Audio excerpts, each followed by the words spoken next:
the Destek Quest 3 VR head strap or the BoBo VR Quest 3 VR head strap? They both have stupid names, they both look flimsy and ridiculous, but they are both regarded as the best possible head straps you can get for the Quest 3. But in this video, I'm going to tell you which head strap is probably better for who and why you might want to get one head strap over the other, even though they're both actually perfectly fine and you could buy either and be perfectly happy. So let's get on with this exciting, delightful video. But first of all, let's thank all the channel members and supporters of this channel for their sacrifice financially, which allows us to produce this hyper niche content that only 3 people will enjoy watching. But those 3 people, they'll be having a great time watching this content. So thanks for supporting us, guys. Really appreciate it. Make yourself a cup of tea. And don't worry, there will be more sim content coming soon. We're not just going to keep doing these annoying VR videos. So, the head straps, the ins and the outs. What I want to first do is we'll start with the BoBo VR head strap. This is a stupid name for a product, isn't it? We'll start with this. I'll talk about the main features quickly. You probably already know about these head straps in general, so I don't want to go too in depth. But basically, the BoBo VR head strap uses this halo mounting system where the pressure is on your forehead ear, and then it's got a back strap that pushes the back in, which then pushes the forehead bit on, which then gets the headset glued to your head. It has these 2 little top bits here that alleviate some top pressure. And it also has a battery on the back that's removable. You can buy separate batteries, and this battery is enough to, if you've got a Quest 2, it will charge Quest 2, but the Quest 3, it's enough or powerful enough to keep the headset on for longer, but the headset will drain over time with this battery and will struggle to recover if your headset's not at 100% when you first start playing. Worth saying though that the BoBo VR has an S3 on their website, which is even more expensive, but it has a more powerful battery, slightly different head arrangement, and a fan in the top of it to stop your forehead from sweating. So that's the main features of the BoBo VR headset. Now, the nature of the BoBo VR headset is that it basically allows you to have the pressure on your forehead rather than on your face with the facial interface, and that means you can actually use the Quest 3 without any facial interface at all if you wanted to, or a lighter facial interface, or if you use it with the default Quest 3 interface, you can just have it so that it's just hovering on your face. So if you hate the pressure points on your cheeks or just on your face being squeezed by a facial interface in the headset, then the BoBo VR headset is really great for those types of people. Worth really noting though is that in this case I'm using the AMVR interface, which flanges out. Who doesn't like a good flange? It flanges out onto your face, and unfortunately the Destek then ends up blocking the BoBo VR Halo.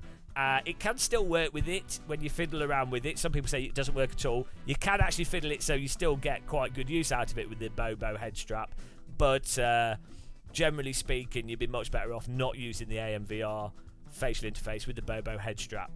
Which is a shame, because the one thing that the BoBo facial interface has, this is a video about head straps, not interfaces, but this is worth mentioning.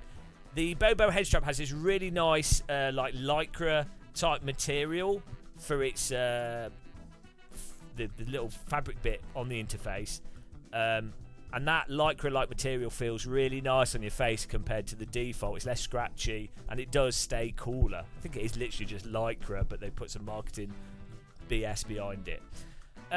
So that's the Destek. Now that's not the Destek, that's the BoBo VR, and now we have the Destek. This head strap, as you can see, is a lot more simple.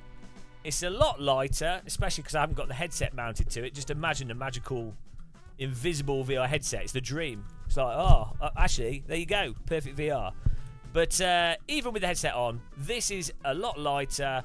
This will work with any facial interchange on your headset.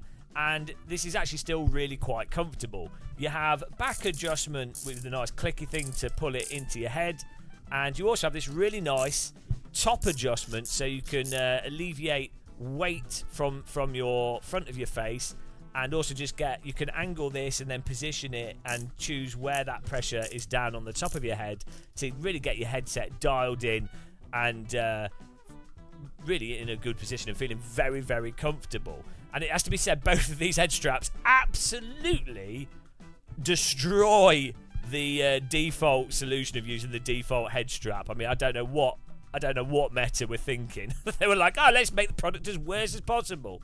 They're probably trying to save money because the device is quite a good value for money and they don't want to lose too much. But main thing with the Destek as well, obviously it doesn't have a battery. It is lighter. It does work with all the types of headsets. It works especially well with the AMVR interface, and the AMVR interface's flange means that you get somewhat of a BoBo VR forehead type effect, but using the using the AMVR interface for that purpose.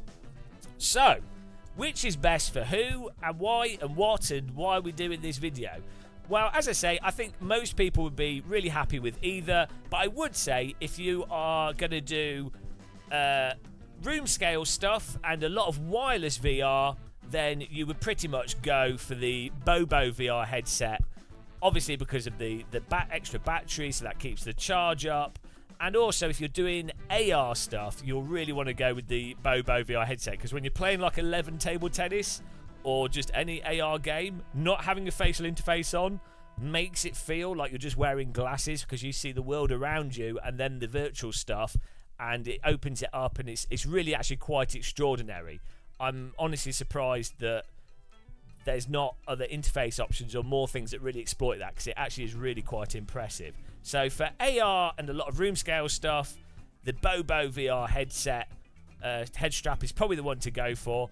But for if you're doing wired into your PC with a link cable and you just want something as cheap as possible that works really nice and is really comfortable, and crucially, some people with the forehead head strap do get pressure and tension headache feeling from having that pressure on your forehead, and the BoBo VR does feel a bit more claustrophobic, a little bit more clamped in, especially when you're using it with a face visor, than this. So if you don't like that pressure on your forehead and you're using an interface and you're doing seated VR driving sims, flight sims, then I could see just saving money and getting the Destek head strap could be the best option for you. I will put links to both of these under the video for those of you looking for them, and I also have a link to the link cable that I'm using that allows you to charge at the same time. Lastly, as I said earlier, Destek does have another headset, a Pro, an S3 I think it's called, which has a fan added to it, and it has a slightly heavier and slightly more powerful battery added to it, which will keep it fully charged at all times. So again, that's probably going to be the ultimate thing if you're really serious about room scale VR. Also, you might say, well, it'll make it larger if you take the battery off it rather than leaving it on. You do find having the battery on this does act as a bit of counterweight, so that offsets the extra weight of the Halo and some of the other stuff on here. So I'd just leave the battery on it, even when I'm not using the battery. But that is really about it for this video. I would like to see a company do basically like a BoBo VR type head strap with a AMVR type interface and cool facial thing that comes with it, but it doesn't block the Halo. And I would like the Destek top part here with the adjustable head strap bit. I would like that on a BoBo VR type headset to replace these bits. So you basically would have a Destek BoBo VR. They need to produce some offspring for the ultimate VR head strap, and then we're there. I mean, the Quest 3 is a phenomenal device. It's quite light, so it's really comfortable with either of these. But that would just take it to the next level. So hopefully, guys, that is a nice and useful video for those of you that wanted to know about these two head straps and those that are getting into VR with the Quest 3. as I say, we will have more sim racing content coming very soon. But people keep asking about these things. I've bought these devices, and I noticed in particular there's a lot of YouTube videos of people that just seem to be promoting, and they don't seem to be particularly critical, and I don't think they've tried stuff for much time. They seem to they're just going through like a billion VR devices. So, well, you know, I feel like there's a bit of not the most detailed information out there, but hopefully this was helpful. Hopefully this gave you a better idea. Thank you everyone that does use my links. There we go, I'm just a shill as well. Thanks for using my links. Thanks for supporting us. Thanks for being members. Until the next one, happy tea drinking. Take care, guys, and goodbye.